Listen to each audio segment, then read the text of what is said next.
జీవితాన్ని జీవించాలా, గుండెల్లోంచి రావాలి నీకు.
వేళలు తోడు నిలిచావు, నిందలలో అవమానములో ధైర్యమిచ్చినావు.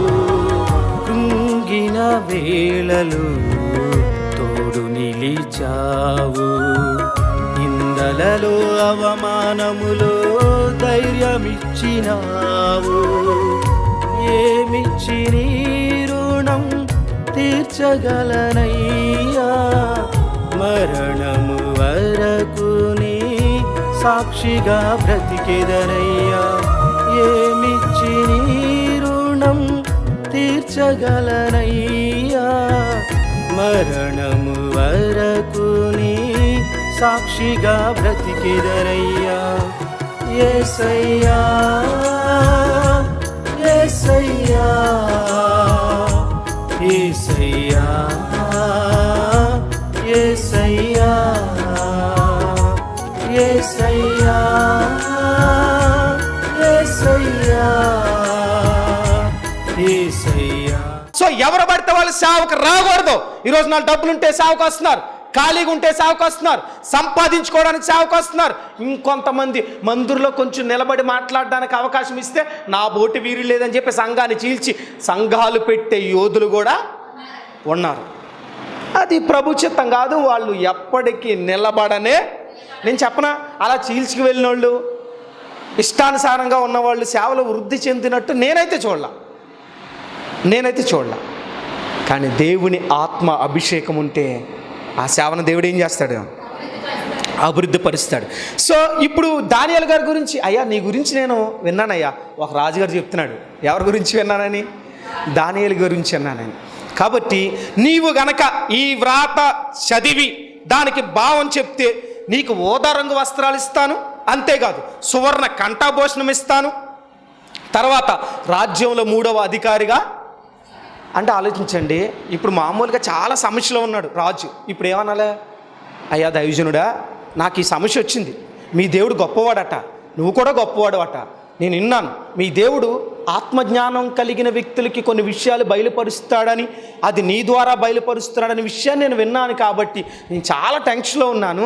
ఈ రాతభావాన్ని చదువు అంటే పర్వాలా. ఇప్పుడు ఆయనకి లంచాన్ని ఆఫర్ చేస్తున్నాడు. ఏం ఆఫర్ చేస్తున్నాడు? ఊదా రంగు వస్త్రం అంటే కాస్ట్లీ బట్టలు. ఏ బట్టలు? బట్టలు ఫస్ట్. రెండోది మెడలో సువర్ణ కంఠాభూషణం. రెండోది ఏంటి చెప్పండి? అంటే సువర్ణం అంటే ఏంటి? బంగార కంఠాభూషణం అంటే ఇలా ఉంటుంది కదా, అది. మూడోది ఒక ఆఫీసర్ పోస్టు. ఇప్పుడు చెప్పండి, మీరైతే ఏం చేస్తారు? 3 ఆఫర్లు ఉన్నాయి. రాజ్యంలో టాప్ ఆఫీసర్ పొజిషను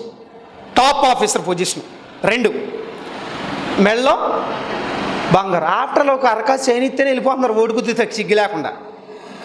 ఎంత ఇస్తారు వాటికి? ఇప్పుడు ఇంకా దారుణమైన విషయం ఏంటంటే మనం ఏది రెడీ అవుతున్నాం.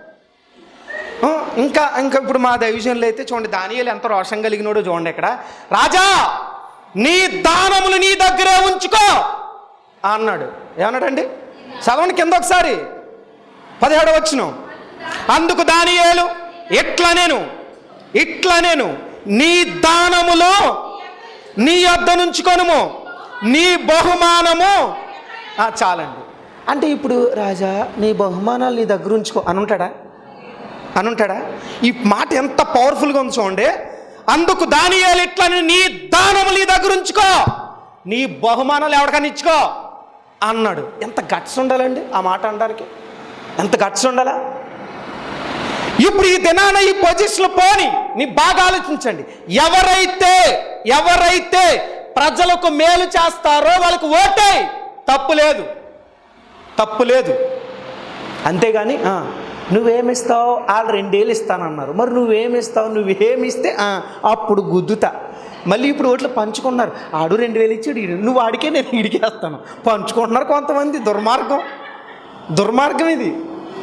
బాగా ఆలోచించండి. దానియేలు గారు కక్కుర్తిపడ్డా? దేవుని ఆత్మ కలిగినోడు దానాలకి కక్కుర్తిపడ్డా, బంగారాలకు కక్కుర్తిపడ్డా, వస్త్రాలకి కక్కుర్తిపడ్డా, ఉద్యోగానికి. ఇక్కడ 3 ఉన్నాయి. 1 వస్త్రాలు, 2 బంగారం, 3వది అధికారం, ఉద్యోగం. 3 విషయాలు ఉన్నాయి.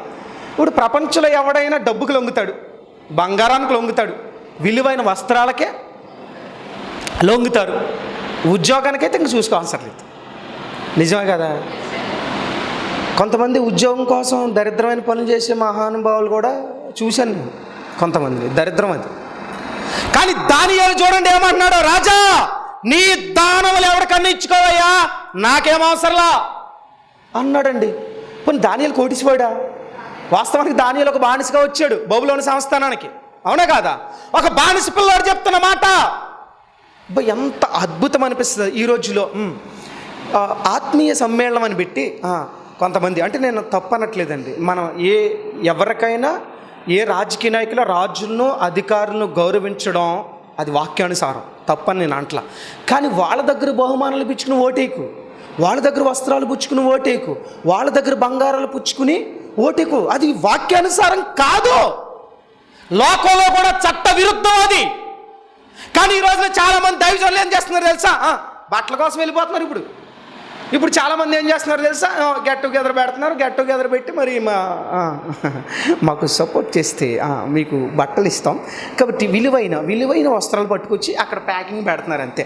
ఇప్పుడు మా దైవజనులు, నేను అందరినీ తప్పట్ను కానీ సిగ్గులేని కొంతమంది దైవజనులు ఇచ్చేయండి అయ్యా, మళ్ళీ రాకపోతే మాకు బట్టల ప్యాకెట్ రాలేదండి అని అడిగేస్తున్నారు. రాజు ఆఫర్ చేశాడు. గుర్తుపెట్టుకో, ఒక దైవజనుడు వాల్యూ ఏంటో గుర్తుపెట్టుకోండి. దైవజనుడు అంటే ఆషామాషి కాదు. నువ్వు తినడానికి పస్తుండి ఖాళీ కడుపుతో చచ్చిపోయినా పర్వాలేదు, కానీ దిక్కుమాలిన దానాలు నువ్వు తీసుకోవడానికి ఎవరి దగ్గర పడితే ఆడి దగ్గర చేయి చాపడానికి వీలు లేదు. దేవుడు పోషించుడు. ఇప్పుడు పిలిచిన దేవుడు పోషించడం చేత కాదా? ఏలియాల్ని ఆఫ్టర్ కాకులతో పోషింపజేశాడండి దేవుడు. ఇప్పుడు ఫస్ట్ ఒక విధవరాల దగ్గరికి వెళ్ళమన్నాడు, వెళ్ళాడుగా ఆయన. తర్వాత ఎక్కడికి పంపించాడు ఆయన? కాకుల దగ్గర పంపించాడుగా. అంటే కాకుల చేత పోషించాడు, ఒక విధవరాలు చేత. అంటే దేవుడు తలుచుకుంటే పక్షుల చేత కూడా పోషించగలడని మనం వాక్యాలు వింటున్నాం, వాక్యాలు చదువుతున్నాం, వాక్యాలు చెప్తున్నాం. మరి మన బిడ్డలను పోషించడం ఆయనకి చేత కాదా? ఈ వాక్యం వింటున్న దైవజనుడా, సూటిగా దేవుడు నీతో మాట్లాడుతున్నాడు. దేవుడు పిలిచింది నిన్ను నిజమే అయితే నిన్ను నీ కుటుంబాన్ని పోషించగల సమర్థుడు ఎవరు? మనం ఎందుకు భయపడాలా? నన్ను పిలిచిన దేవుడైతే నన్ను ఎందుకు ముందుకు తీసుకెళ్ళడో, నన్ను ఎందుకు బలపరచడో, నాకెందుకు డబ్బులు ఇవ్వడో, నన్ను పోషించబడ్డానికి వస్త్రాలు ఎందుకు ఇవ్వడో, బంగారం ఎందుకు ఇవ్వడో, తినడానికి తిండి ఎందుకు ఇవ్వడో, పోషించగల సమర్థుడు నా యేసయ్య. నేను నమ్మాల్సింది ఎవరిని? నువ్వు నమ్మాల్సింది ఎవరిని? గుర్తుపెట్టుకోండి, ఆత్మీయ జీవితంలో ఎలాంటి వాటికి కక్కుర్తిపడకండి. దానియేలు ఇది చదువుతున్నప్పుడు అసలు రోమాలను నిక్కబొడిస్తే, నీ దానాలు నీ దగ్గరే ఉంచుకో, ఇంకెవరికైనా ఇచ్చుకో. అసలు మాట చెప్పాలంటే అది ఎవరి ముందు? ఎవరి ముందు? ఇప్పుడు నీకు ఓటు కోసం డబ్బులు ఇవ్వడానికి ఇంటికి వచ్చినోడితో ఈ మాట చెప్పగలవా? నీ డబ్బులు నీ దగ్గరే ఉంచుకో, నేను ఓటేస్తానులే అని చెప్పగలవా? సిగ్గులేని జన్మ అని చెప్పాలి. నన్ను క్షమించండి ఈ మాట అన్నందుకు. నిజమే కదా. ఇంకొంతమంది డైలాగ్ ఏంటంటే, వాళ్ళు మన డబ్బు తింటున్నారండి, తీసుకుంటాం, మనకు నచ్చిన వాళ్ళకి ఓటేస్తాం. అది తప్పే. వాక్యానుసారమే తప్పా కాదా? తప్పా కాదా? వాక్యానుసారం అయితే తప్పే. లోకం అయితే ఏం చెప్పుది? తప్పే ఉంది, ఆడి దగ్గర తీసుకుందాం, ఇంటి దగ్గర తీసుకుందాం, ఎవరికోడు గుద్దేద్దాం. అది వాక్యానుసారం కాదండి. ఎందుకంటే దానియేలు గారు చెప్పాడు ఈ మాట, రాజా నీ దానములు. ఇప్పుడు ఆఫర్ చేసింది రాజు, ఈయన అడుక్కున్నాడా? ఇప్పుడు అవసరం రాజుగారిదా దానియేలుదా? అవసరం రాజుగారిదే, అందుకే ఆఫర్ చేశాడు. ఆఫర్ను కూడా ఏం చేశాడు? తృణీకరించాడు, అంగీకరించలా. ఏం చేశాడు? ఇప్పుడు అలాగని చెప్పి నీ ఆఫర్ నాకు వద్దు, నీ గురించి నేను చెప్పను అన్నాడా? నీకు నేను సహాయం చేస్తాను, నువ్వు ఏది కోరుతున్నావో అది నీకు చెప్తా, కానీ నీ దగ్గర ఫ్రీగా చెప్తాను. నాకు లంచం మాత్రం, నువ్వు లంచం ఆఫర్ చేస్తున్నావా? నో, అదేం నాకు వద్దు. నీ దానాలు నీ దగ్గరే ఉంచుకో. చాలామంది డబ్బుకి లొంగిపోయే వాళ్ళు లేరా? డబ్బుకి క్యారెక్టర్ నమ్మేసుకునే వాళ్ళు లేరా? చాలామంది అలాంటి పరిస్థితిలో ఉన్నారు. బంగారం కొనిపించుకునే వాళ్ళు. అర్థమవుతుందా? అంటే బంగారాన్ని పడిపోయావా? డబ్బులకు పడిపోయావా? నేను ఎప్పుడు చెప్తాను, రూతు గ్రంథంలో బోయజ్ అంటాడు ఒక మాట, రూతు ఇదిగో నా పొలంలోనే నువ్వు పని చేసుకో, ఎవరిని రావద్దని నేను చెప్తా, ఆర్డర్ నేను పాస్ చేస్తా, నీకు నేను సహాయం చేస్తా అంటే చిత్తం మహాప్రభు అందా. ఏమందామే? ఏమి తెలిసి పరదేశినైన నాయందు ఇంత లక్ష్యం ఉంచే అంత ఇంట్రెస్ట్ మీలో ఏముందయ్యా అని అడిగింది. మనమైతే అబ్బా పొలం ఓనర్ గారే అంత గొప్పోడే నా దగ్గరకు వచ్చి నాకు ఆఫర్ చేస్తూ ఉంటే సిగ్గు లేకుండా వెళ్ళిపోకుండా ఇంకా ఆగాల నేను అన్నట్టుగా సిగ్గు లేకుండా వెళ్ళిపోరా? రూతు వెళ్ళిందా? రూతు ఏమి తెలిసి పరదేశినైన నాయందు లక్ష్యం ఉంచావు అంటే నాకు సహాయం చేయడానికి నీ ఇంట్రెస్ట్ ఏంటయ్యా? అది క్వశ్చన్. ఇప్పుడు కొన్ని సందర్భాల్లో కొంతమంది మనకు సహాయం చేయడానికి ముందుకు వస్తారు. స్త్రీలైతే పొలం పనులు చేసుకునే చోట, ఉద్యోగం చేసుకునే చోట, వ్యవసాయం చేసుకునే చోట, బయట కొన్ని ప్రాంతాల్లో కొన్ని ఆఫర్స్ వస్తూ ఉంటాయి కదా. అది మగవాళ్ళకి కావచ్చు, అందరికీ వస్తూ ఉంటాయి. ఏమంటే నన్ను హెల్ప్ చేయమంటారా అని అడుగుతారు కొన్ని చోట్ల. అంటే ఉద్యోగం చేసే చోట ఏమంటే నన్ను హెల్ప్ నీకేంటి అంత ఇంట్రెస్ట్? అంటే నేను కష్టపడుతున్నానని చెప్పి హెల్ప్ చేస్తున్నావా, లేదా ఇంకేదైనా ఎక్స్పెక్ట్ చేస్తున్నావా? అడిగే గట్స్ ఉంటాయి మనకి. చెప్పండి, గుర్తుపెట్టుకోండి. ఇదిగోండి మీకు మీ బర్త్డే గిఫ్ట్గా ఒక రింగ్ ఇద్దాం అనుకో, నాకెవడం ఏంట్రా? నువ్వు నా అన్నవా, నా తమ్ముడువా, నా భర్తవా, నువ్వెవడో నాకు గిఫ్ట్ ఇవ్వడానికే అంటావా? ఫ్రెండ్లీగా అనుకోండి, సిగ్గులేమని తీసుకుని పెట్టేసుకున్నావు, నిన్నేమనాలా? అది మగవాళ్ళైనా మాకు కూడా ఆఫర్లు వస్తూ ఉంటాయండి. రిజెక్ట్ చేయాలా? ఏం చేయాలా? రిజెక్ట్ చేయాలి. కొంతమంది అతి ఇంట్రెస్ట్ చూపిస్తూ ఉంటారు కదా, చూపించరా? అప్పుడు రూతులాగే రియాక్ట్ అవ్వాలి. రూతు ఎంత చక్కగా అడిగిందండి. అసలు ఏమి తెలిసి పరదేశినైన నాయందు లక్ష్యం ఉంచారు అంటే మన భాషలో చెప్పాలంటే నీకు అంత ఇంట్రెస్ట్ ఏంటయ్యా? ఎప్పుడైనా అడిగావా? ఆలోచించండి. నీకు పరాయోడు సంబంధం లేని గిఫ్ట్ ఎందుకు కొంటాడా? నీ బర్త్డేకి వాడేవాడు గొట్టంగాడి గిఫ్ట్ కొండవేంటి? పరాయి వ్యక్తి నీకెవరు అమ్మాయి గిఫ్ట్ కొండవేంటి? నీకెందుకు హెల్ప్ చేస్తున్నారు? ఏ ఉద్దేశంతో హెల్ప్ చేస్తున్నారు? నువ్వు ఆత్మీయుడు అని హెల్ప్ చేస్తున్నారా, లేదా ఏదైనా ఆశించి హెల్ప్ చేస్తున్నారా ఏంటి? మీకు అర్థమవుతా? రూత్ అడిగితే బోయజ్ చెప్తాడు లేదు అలాంటి ఆశయం లేదు. మరేముంది? ఎందుకంటే బోయజ్ కూడా ఎలాంటి వాడు? ఆత్మీయుడు. బోయజుడు యథార్థవంతుడు. లేదమ్మా, నువ్వు ఒక పేదరాలివి, నువ్వు పరిగెరుకుంటాకు వచ్చావు, నువ్వేంటో, నీ స్థితిగతులు ఏంటో, నువ్వు ఎంత మంచిదానువో, నీ క్యారెక్టర్ ఏంటో అన్నీ తెలుసుకున్నాను, పోనీలే అని సహాయం చేస్తున్నాను తప్ప నీ నుంచి నాకు ఆశించే అంత పరిస్థితి ఏమీ అని చెప్పింది క్లియర్గా. అంటే అంటే ఎందుకు ఈ మాట చెప్తున్నా అంటే చాలామంది దీనికి లొంగిపోతున్నారు. మంచి వస్త్రాలు కొనిచ్చే వాళ్ళు కూడా ఉంటారు. ఇదిగో నీ బర్త్డేకి ఒక మంచి శారీ తీసుకొచ్చాను, ఇదిగో మంచి చూడీదార్ తీసుకొచ్చాను, ఇదిగో మంచి ఫ్యాన్ షర్ట్ తీసుకొచ్చాను అని అంటే వాళ్ళు ఎందుకు ఇస్తున్నారు, నువ్వు ఎందుకు తీసుకుంటున్నావు? రీజన్ ఏంటి? అప్పుడు ఏం చెప్పాలా? నీ గిఫ్ట్ నీ దగ్గర ఉంచుకో, నోరు మూసుకుని అనాలొద్దా? వీడు పెళ్ళానికి గిఫ్ట్ కొనేవాడు కానీ అడ్డమైన వాళ్ళు గిఫ్ట్లు పట్టుకొస్తాడు. అప్పుడు చెప్ప రే ముందు మీ ఆవిడకు కొనరా, తర్వాత నా గొడవ చూద్ది కానీ అని అంటే ఎంత బాగుంటుందో అనరుగా. మనకు ఆసక్తి అది చూడగానే అబ్బా కాస్ట్లీ డ్రెస్లా ఉంది తీసేసుకుందాంలే. బుద్ధి జ్ఞానం లేని స్త్రీలు ఎలా ఉంటారనమాట. బైబిల్ ఏం చెప్తుంది మీకు అర్థమవుతుందా? యోగ్యురాలైన భార్య పెనిమిటికి కింద ఇంకో మాట ఉంది, అది చెప్పాలా? కిందే ఉంది, సిగ్గు తెచ్చినది వాని ఎముకలకు కుళ్ళు. ఎటువంటిదట అంటే సిగ్గు తెచ్చే భార్య అంటే ఎవరు అనుకుంటున్నారు? అడ్డమైన వాడి దగ్గర గిఫ్ట్లు తీసుకునేవాళ్ళు, అడ్డమైన విషయాలు పరిస్థితుల్లో వాళ్ళ దగ్గర తీసుకునేవాళ్ళు. అది బంగారమా, విలువ కలిగిన వస్త్రాల, మరి ఏదైనా సరే. ఒకళ్ళు ఉద్యోగం ఆఫర్ చేశాడు అనుకోండి, ఉద్యోగం ఆఫర్ చేస్తే పస్తులుండి కడుపు నింపుకుంటాను, లేదా నీళ్లు తాగి కడుపు నింపుకుంటా, లేదా అడుక్కు తింటా, పడుకుని వచ్చే ఉద్యోగం నాకు గట్స్ ఉండాల. కానీ చాలామంది ఉద్యోగాల కొరకు కూడా తమ ఒళ్ళు నమ్ముకునే వాళ్ళు చాలామంది ఉన్నారు. తినడానికి ఒళ్ళు అమ్ముకునే వాళ్ళు ఉన్నారు, గిఫ్ట్ల కోసం ఒళ్ళు అమ్ముకునే వాళ్ళని మళ్ళీ చెప్తున్న ఉద్యోగం చేసే చోట, వ్యాపారం చేసే చోట, ఉద్యోగం చేసే చోట ప్రమోషన్ కోసం పై ఆఫీసర్తో విచ్చలవిడిగా దరిద్రమైన పనులు చేసే వాళ్ళు లేరా? ఆడు పిలిచి నీకు ప్రమోషన్ ఇద్దాం అనుకుంటున్నాను అని అంటే మంచిదండి అంటే నా హార్డ్ వర్క్ చూసేస్తున్నారా ఏంటి అని అడగాలి. ఇస్తే దేవుని స్తోత్రం, కానీ ఇస్తే నాకేమిస్తావు అని ఎవడైనా అంటే పళ్ళు మొహమాటం లేదు. మీకు అర్థమవుతుందా? మన పర్మిషన్ లేకుండా, పురుషులైన స్త్రీలైనా మన పర్మిషన్ లేకుండా ఎవడైనా మన ఒంటి మీద చేయగలడా? మనతో వెటకరంగా మాట్లాడగలడా?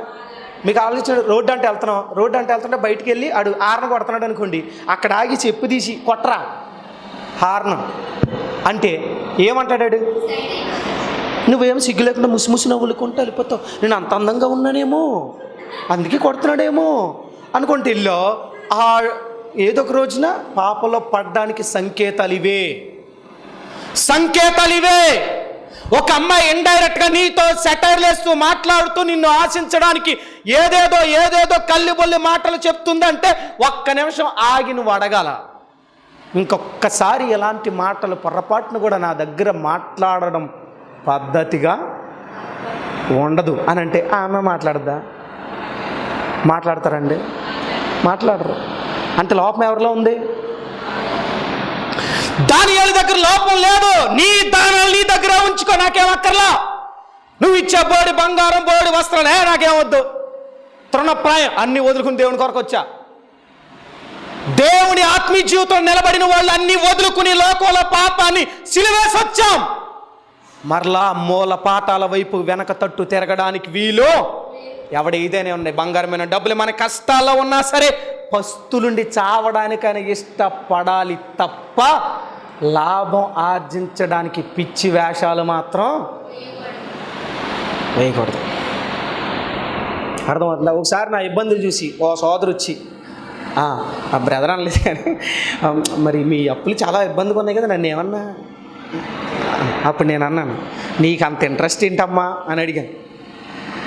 అర్థమైందా? ఇంకొన్ని చెప్పలేం కానీ కొంచెం గట్టి వార్నింగ్ ఇచ్చాను. నేను ఇబ్బంది పడుతున్న మాట నిజమే, కానీ నువ్వు ఏదో ఆశించి నాకు ఇచ్చేది పొరపాటున రూపాయి కూడా నాకు వద్దు. అంత దిగజారిపోలేదు శ్యామ్. అడుక్కుని తినడానికైనా, ఎందుకంటే నన్ను పోషించవలసిన సామర్థ్యం ఎవరిది? దేవుడిది. ఒక సంఘాన్ని ఇచ్చాడు, సంఘం ద్వారా దేవుడు నన్ను పోషించగలడు. దేవుడు కాకులతో కూడా అంటే ఎవరితో అయినా పోషించగలడండి. అలాంటప్పుడు నేను వాళ్ళకి వీళ్ళకి కక్కుర్త పడాల్సిన అవసరం. అట్ ద సేమ్ టైం మీతో కూడా అది చెప్తున్నాడు దేవుడు. నువ్వు ఇబ్బందులు ఉండొచ్చు, అప్పులు ఉండొచ్చు, సమస్యలు ఉండొచ్చు, లేదా ఈ సమస్య నుంచి బయటపడాలంటే ఎవరైనా ఈ టైంలో హెల్ప్ చేసి ఎందుకు కాదనాలి అనుకునే సిచ్యువేషన్ ఉండొచ్చు. బట్ అలాంటి సిచ్యువేషన్లో కూడా నీతికి నిలబడి వాటన్నిటి నుంచి పక్కకు తోసి ప్రభు కొరకు నిలబడగలిగి రూతు లాంటి వాళ్ళు కావాలి. ప్రభు కొరకు నిలబడగలిగి దానియేలు వంటి వాళ్ళు కావాలి. అది దేవునికి ఇష్టం. అంతేకాని కక్కుర్తి పడేవాళ్ళు దేవుని చిత్తంలో ఉండరు. ఇప్పుడు ఇంతగా దేవుని దగ్గరికి వచ్చావు, నీకు విలువ గల వస్త్రాలు అంటే పడిపోతున్నావు, బంగారం అంటే పడిపోతున్నావు, ఇంకేదో అంటే పడిపోతున్నావు. ఆలోచించండి, ఆత్మీయ జీవితంలో దానియేలు ఎంత గట్స్ కలిగిన వాడంటే నీ దానాలు నీ దగ్గరే ఉంచుకో అని చెప్పి కింద ఏం చెప్తున్నాడు చదువుదాం ఒకసారి. 18వ వచనం, లేదు 17 చదవండి ఒకసారి. అయితే నేను ఈ వ్రాతను చదివి, చెప్పండి 17 వచనం అండి. అయితే నేను ఈ వ్రాతను చదివి దాని భావమును ఎవరికి తెలియజెప్పేదను? ఎవరికి? రాజుకు తెలియజెప్తాను. నువ్వే సహాయం కోరవద్దు, నేను చేస్తా, కానీ నువ్వు ఇచ్చింది మాత్రం నేను తీసుకో. అంటే దానియేలు మైండ్లో రోల్ అవుతున్నది ఏంటంటే, నేను ఎవరి తరపున వచ్చాను? ఎవరి తరపున వచ్చాను? ఇప్పుడు ఆలోచించండి, ఎక్కడో ఉన్న వ్యక్తిని రాజసింహాసనం ముందు నిలబెట్టగలిగిన ఘనత ఎవరిదే? దేవుడిదే కదా. అంటే ఇక్కడ దాకా నడిపించగలిగిన దేవుడు తన భవిష్యత్తును తీర్చిదిద్దలేడా?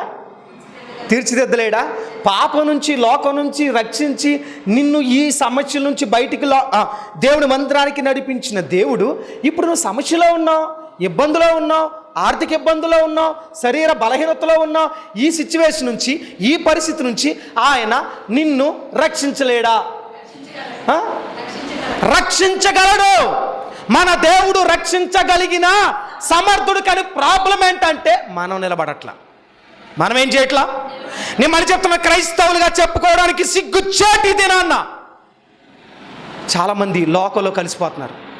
దేవుని కొరకు బ్రతికే వాళ్ళు ఎప్పుడు కూడా స్పెషల్గా ఉండాలి. ఎలా ఉండాలా? లోకలందరిలో మనం ఉండడానికి కుదరదు, లోకల విచ్చలవిడిగా ఉండడానికి కుదరదు, లోకల పాపలో ఉంటానంటే కుదరదు. ఎందుకో తెలుసా? నువ్వు సంథింగ్ స్పెషల్ అంతే. దేవుడు అలా ప్రత్యేకించబడిన వ్యక్తిగా నిన్ను నన్ను ఏర్పాటు చేశారు. ఈ రోజున క్రైస్తవ్యానికి చాలామంది ఎందుకు భయపడుతున్నారు? ఇదేనా? బాగా ఆలోచించండి. ఇప్పుడు సోషల్ మీడియాలో ఎక్కడ చూసినా సువార్త చెప్పడానికి వెళ్తే అదేదో పెద్ద గొప్పలాగా మిగతా వాళ్ళు వచ్చి జై శ్రీరామను. నేను ఆలోచించండి, ఇప్పుడు మనం దేశంలో ఉన్నాం, హిందువులైనా, ముస్లిమ్స్ అయినా, జైన్లైనా, బుద్ధిస్టులైనా, ఎనీ రిలీజియన్, ఒక మనిషిని గౌరవించాల్సిన బాధ్యత ప్రతి మనిషికి. వాళ్ళ ఇష్టం అది, వాళ్ళు ఏ దేవుణ్ణి నమ్ముతారో మనకు అనవసరం. చెప్పడం మన ధర్మం, వినడం వినకపోవడం. కానీ మతోన్మాదం పెరిగిపోతున్న ఈ రోజుల్లో సమాజంలో చూడండి ఇప్పుడు ఏం జరుగుతుందో. సోషల్ మీడియాలో ప్రతి ఒక్కడో పెట్టేది ఏంటంటే, నేను అందరి గురించి చెప్పట్లా, ఎందుకంటే నా ఫ్రెండ్స్ చాలామంది హైందవులు ఉన్నారు, చాలామంది ఫ్రెండ్స్ ఉన్నారు. కానీ ఈరోజు కొంతమంది మతోన్మాదులు ఏం చేస్తున్నారు తెలుసా? సువార్త చెప్పినందుకు ఈ మధ్యకాలంలో ఎక్కడో ఒక చోట పాస్టర్ గారిని కొట్టి, పాస్టర్ గారితో పాస్టమ్ గారితో జై శ్రీరామ్ అనిపించారు. దాన్ని గొప్పగా వీడియోలో పెట్టి, చూసావా మేము జై శ్రీరామ్ అనిపించాం, ఊరంతా తిప్పించాం అని సంబరాల కిందగా పెట్టేశారు. నాకు అర్థం కాని విషయం ఏంటంటే, ఇప్పుడు నేను జై శ్రీరామ్ అంటాను, నా మనసులో దేవుడి మీద ప్రేమ పోతుందా? ఇప్పుడు నాతో ఎవడు అనిపించినా నాకు దేవుడి మీద మక్కువ ఉంటే నన్ను ఎవడో ఏ మతంలోకి మార్చగలడా? ఇప్పుడు నేను బయటికి వెళ్తున్నాను, యేసుప్రభు వారి గురించి చెప్తున్నాను, చెప్పినంత మాత్రాన వాడికి ఇష్టం లేకుండా దేవుడిని అంగీకరించగలరా? ఇప్పుడు మీరు కూర్చున్న చాలామంది విగ్రహారాధికుల నుంచి బయటకు వచ్చారు కదా, ఇప్పుడు మీలో ఎవరైనా బలవంతంగా ఇక్కడికి వచ్చారా? దేవుడు మీతో ఏం చేశాడు?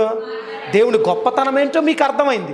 ఇప్పుడు నోటితో జై శ్రీరామ్ అనిపించినంత మాత్రాన వాడేదో సునకానందం చేత వీడియో పెట్టుకోవడమే తప్ప దానివల్ల ఏ ఉపయోగం?